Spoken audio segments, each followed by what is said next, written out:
Сәлеметсіңдер ме, балалар? Бүгінгі сабақтың тақырыбы қазақтың қаһарман ұлы. Здравствуйте, ребята!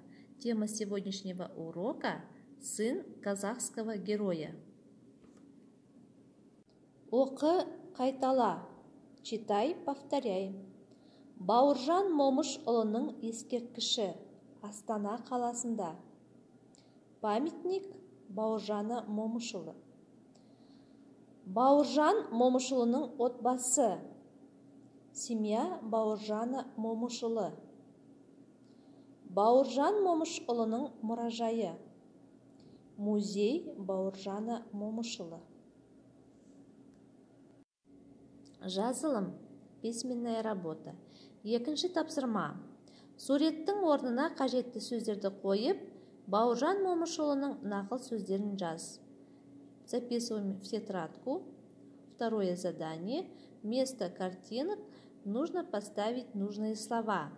Притчи Бауыржана Момышұлы. Так, первое предложение. Это намысты. Мы на рисунке что видим? Хлеб, да? Намысты нанға сатпа. То есть честь нельзя продавать за хлеб. Дальше также продолжайте. Айтылым. Үшінші тапсырма, мәтінді оқы. Устная работа. Третье задание. Прочитайте текст. Бауыржан Момышұлы суретті жақсы салған. Бауыржан Момышұлы очень хорошо рисовал.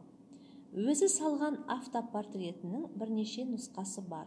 Есть несколько вариантов автопортрета, который он нарисовал. Әр дәптердің бетіне де түрлі суреттер салып отырған. В каждой тетради были разные рисунки.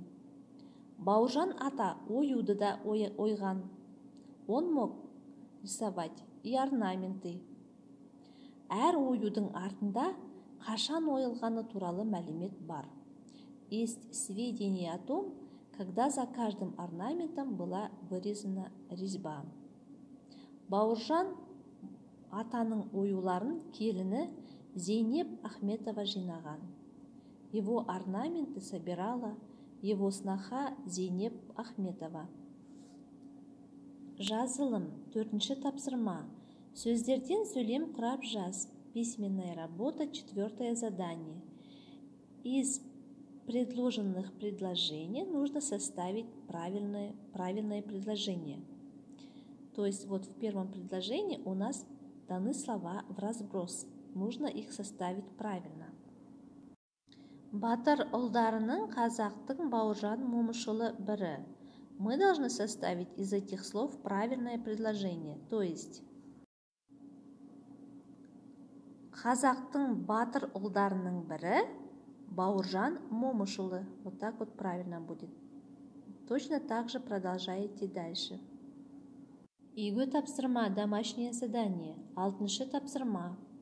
Ғаламтор мен бұқаралық ақпарат құралдарын пайдаланып, Бауыржан Момышұлы туралы фотоколлаж дайында. Фотоколлажды сыныпта қорға. Приготовьте фотоколлаж о Бауыржан Момышұлы, используя интернет и средства массовой информации.